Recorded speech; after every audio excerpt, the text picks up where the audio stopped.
Hey everybody, it's Rod with the PhotoFair coming back at you with another cool video about cool camera gear.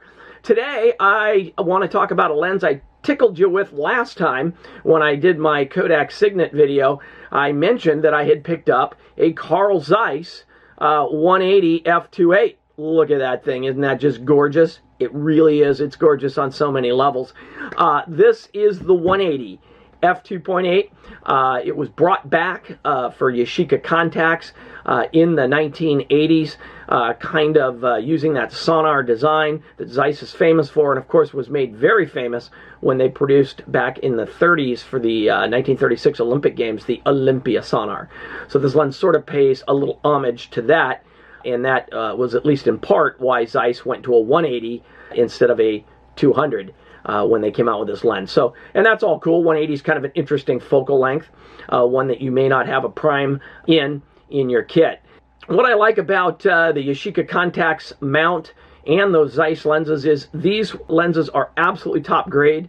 By the time Zeiss had gotten to the mid-1980s, they were using T-Star coatings on all their lenses, which are Zeiss's best coatings. They had really refined all of these classic Zeiss lens designs.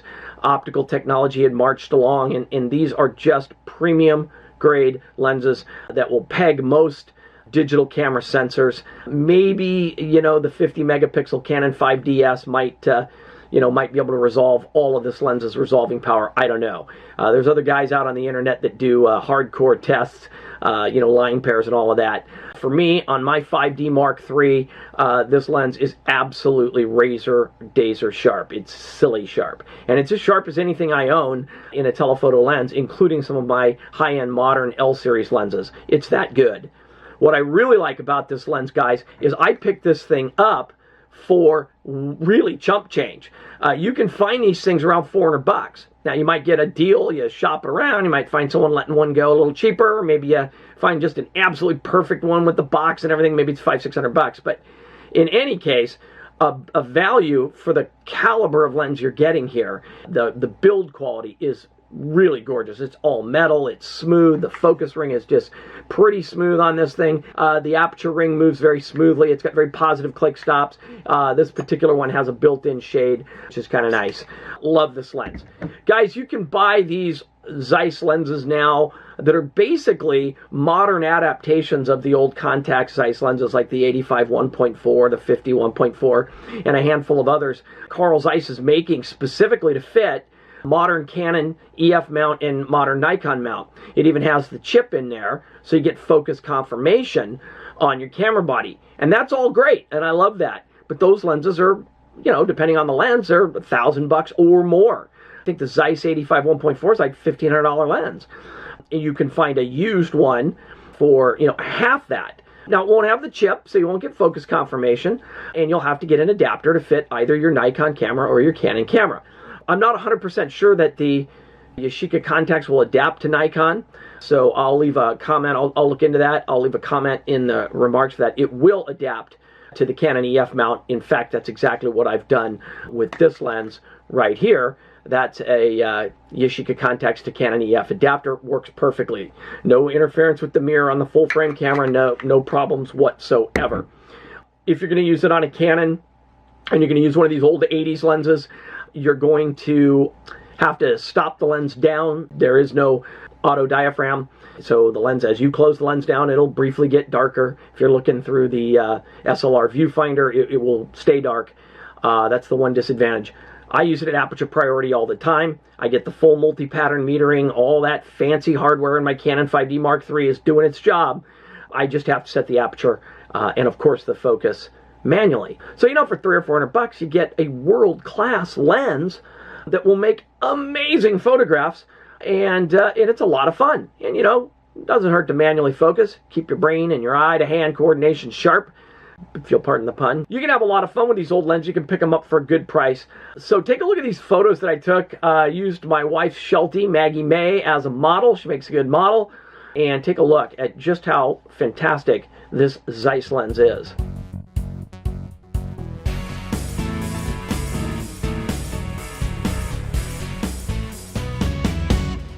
So yeah, guys, it's razor sharp. Like I told you, you can use these on film. I've got an EOS 1 film camera, and I can shoot this with film. Really go for a flashback to the old days. I also shoot on my 5D Mark III, like I mentioned before, and it is fantastic. The Zeiss 180-2.8, one thing about it, it is not a lightweight lens. It's heavy. If you're a Canon user and you want a comparable modern lens, Canon makes a 200 f2.8 L series lens.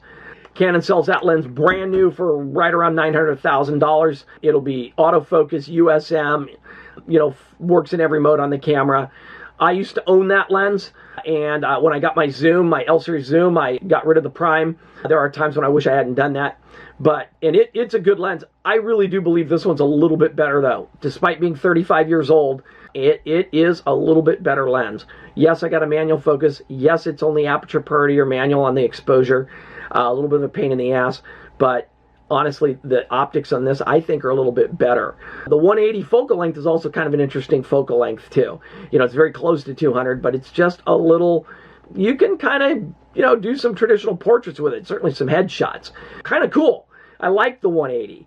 I like that it's paying tribute to the Olympia Sonnar, which was an absolutely famous lens that, that Zeiss put together for the Olympic Games in 1936. Very cool stuff. Guys, I don't want to sugarcoat the size and weight of this thing. I've got a 9-inch span on my hand. This thing's about 8 inches long. Isn't that just cool measurement system there? We're going back to, you know, going back to ancient Egypt, huh? Well, it's about half a cubit.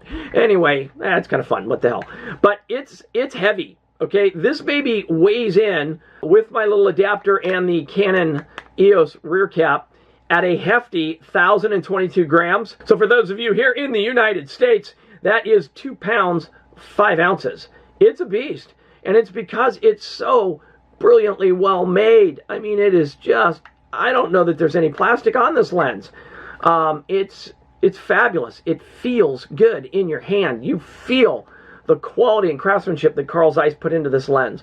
Very, very worth spending $300, $400, $500 to get one of these things. You can find them at shows like PhotoFair. You can find them at camera shows all around the country. Those boutique camera shops that carry old school film stuff, like Seawood Photo down in the San Francisco Bay Area, Blue Moon Camera in Portland, and camera stores all over America. And you can certainly find them online on sites like eBay. Very cool. The 180 Zeiss 2.8 is highly recommended. I love that lens.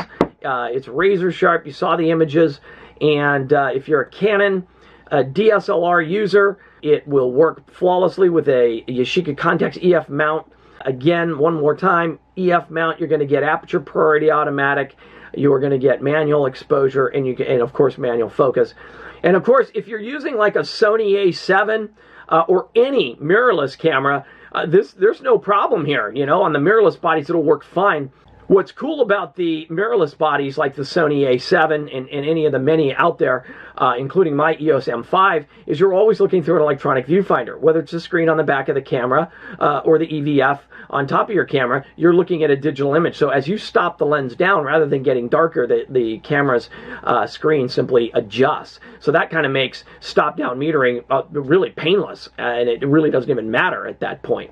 So that's kind of cool. I can highly recommend this. 180 millimeters on say a micro 4/3 camera. That's like a 360 millimeter f2.8 telephoto. So it's a beast of a telephoto lens for you using micro 4/3. And on APS-C, it works out to about 280. Really fantastic lens. Works great on mirrorless. Works great on Canon EF digital SLRs.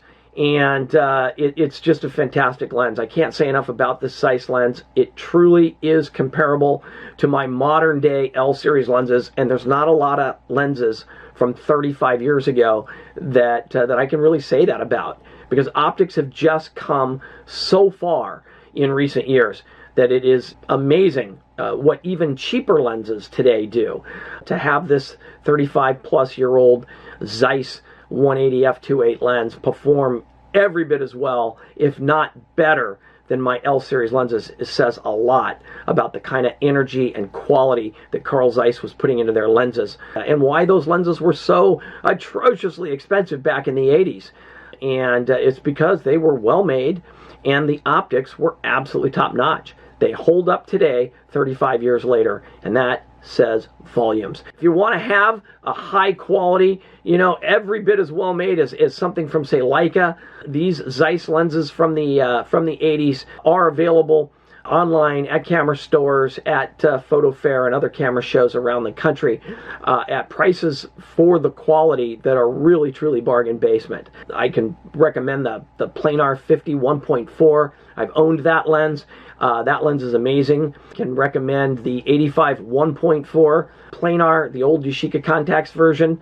I haven't owned one of those personally, but I have shot through it on a number of occasions because I had a friend who had one. Lent it to me, and that's a great lens. So all three of these, this one, the 180, 2.8, and the 50 and the 85, are absolutely brilliant lenses. And you can find them out there, and they are well worth the time and effort to acquire, and the money. So that's what I've got today. The Carl Zeiss Sonnar 180 f2.8 in Yashica Contax mount. This one made in West Germany. They had some Japanese Zeiss lenses later on.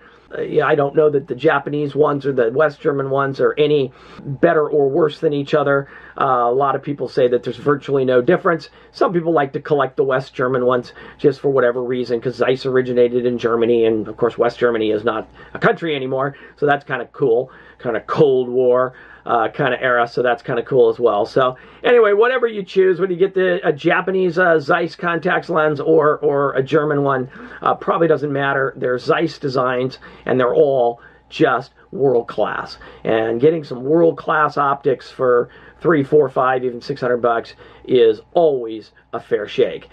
So that's all I've got today on the Zeiss 180. We'll see you in the next video. Also love to have you at the next PhotoFair Portland, September the 29th at the Jackson Armory. And then we'll be back in Newark, California on November 10th. And I've got the entire 2019 schedule on the website, photofair.com. Check it out. See all the latest blog posts, videos, and other cool information about all things Photographica.